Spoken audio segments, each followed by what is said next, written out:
마침내 우리 첼시가 더보기 리그에서 탈출하며 상위권 도약을 눈앞에 두고 있다. 뭐 남은 경기가 얼마 없는 관계로 잼스까진 무리가 있겠지만 어떻게 잘만 하면 유로파나 컨퍼런스 진출은 가능하지 않겠나? 6, 7위에 올라있는 뉴캐슬과 맨유가 우리보다 한 경기를 더 치른 상황에서 승점은 고작 3점 차이지 않습니까? 더군다나 첼시의 득실차가 9점이나 되는 반면 맨유의 득실차는 마이너스 1점. 이대로 이길 경기만 놓치지 않는다면 맨유가 아닌 우리 첼시가 유럽 당전에 진출할 수 있을 겁니다. 뉴캐슬까지 제치고 6위로 유로파에 나가는 게 베스트겠지만 지나친 욕심은 오히려 독이 될 수 있겠지. 뿐만 아니라 FA컵 준결승에 진출하며 우승 가능성도 남아있는 상태이지 않습니까?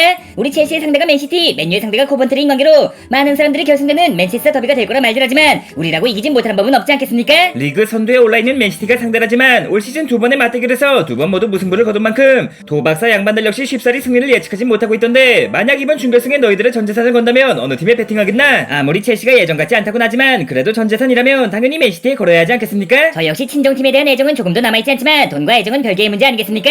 우승도 해본 놈이 해본다고 일단 맨시티에 걸고 봐야죠. 제 생각은 좀 다르지 말입니다. 3등에서 1등으로 올라가는 건 그저 순위 상승에 불과하지만 11등에서 9등으로 올라오는 건 리그를 한 단계 뛰어넘는 승격이나 다름없다고 할 수 있는데 당연히 승격팀 첼시에게 걸어야 하지 않겠습니까? 뭐 솔직히 말해 최근 상승세만 놓고 보자면 우리 첼시가 조금 더 유리하다고도 할 수 있지. 무엇보다 홀란드 녀석이 겨우겨우 한 골씩 추가하며 불안하게 득점 선두를 지키고 있을 동안 헤트트릭을 넘어 포트트릭을 꽂아 넣으며 지긋지긋한 공격수의 저주를 끊어내고 첼시의 완벽한 부활을 알린 선수가 있지 않나? 뭐 아직 만스가 그리진 못한 관계로 이 자리에 함께할 수는 없겠지만 아이 부랴부랴 그래서 등장하긴 했다만 어떻게 그냥 다음 편에 등장할까요? 아니 어제까지만 해도 스케치도 마치지 못한 상태였는데 오이같이 긴 얼굴에 사슴같은 눈망울 그리고 매력 포인트를 할 수 있는 도끼같은 앞니까지 도대체 언제 이렇게 그린 거지? 뭐 반스 입장에서 말씀드리자면 새벽 4시에 겨우 눈 맞은 상태에서 TV를 켜는 것도 귀찮아 모바일로 경기를 시청했지만 고작 30분 만에 헤트트릭을 꽂아 넣었는데 가만히 있을 수가 있겠습니까? 결국 반스도 입에 에너지 드링크를 꽂아 넣은 채 장장 8시간 만에 그림을 완성할 수 있었습니다.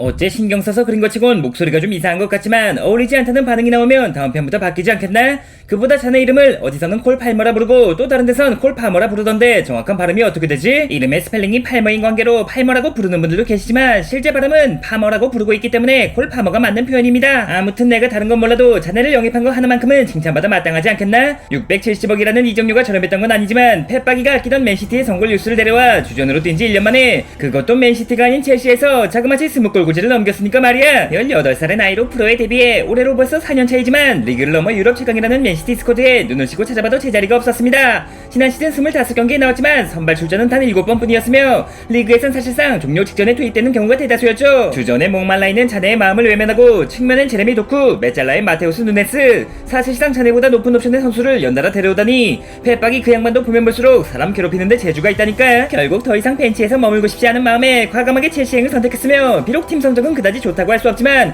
개인 성적만큼은 제 인생 최고의 순간을 만끽하고 있습니다. 이제 고작 21살 벤치에서 들어올린 우승컵보단 스스로 만들어낸 득점이 더 중요한 나이지 않겠습니까? 중요하고 말고 무엇보다 우리 첼시는 현재 우승 가능성이 남아있기도 하니 딱 2경기만 더 미친 활약을 보여준다면 에이스로서의 우승도 가능하지 않겠나? 헌데 공격수의 무덤을 넘어 공격수의 낙골당이라 불리는 첼시에서 제가 어떻게 살아남을 수 있었을까요? 뭐 들리는 소문에는 제가 정통 공격수가 아닌 가짜 공격수 이른바 폴스9으로 뛰고 있기 때문이라는 말도 있던데 그런 이유도 없진 않겠지만 그동안 첼시를 괴롭혀오던 공격수의 저주가 말끔하게 사라졌기 때문 아니겠나? 저주가 사라지다뇨. 전 여전히 저주에 시달리며 프리미어리그의 사왕이라 불리고 있는데 설마 스트라이커의 저주가 윙어의 저주로 옮겨가기라도 했다는 말씀이십니까? 무드리크 자네는 애초부터 저주에 걸린 적이 없으며 그냥 더럽게 못하는 거지 않겠나? 그게 무슨 소리입니까? 제가 그래도 이적료 1300억을 기록했던 선수이자 우크라이나 호날두 이른바 우크라이나드라고 불렸던 만큼 재능만큼은 검증된 선수이거늘 재능 검증을 언제 어디서 했다는 거지? 프리미어리그 전체를 통틀어 1000억 이상의 이적료를 기록한 선수 중에 자네보다 못하는 사람은 안토니뿐이라는 거 몰라? 하긴 솔직히 말해 저 역시 리그에서만 10골째인데 10골이나 넣은 선수가 저주에 걸려있다면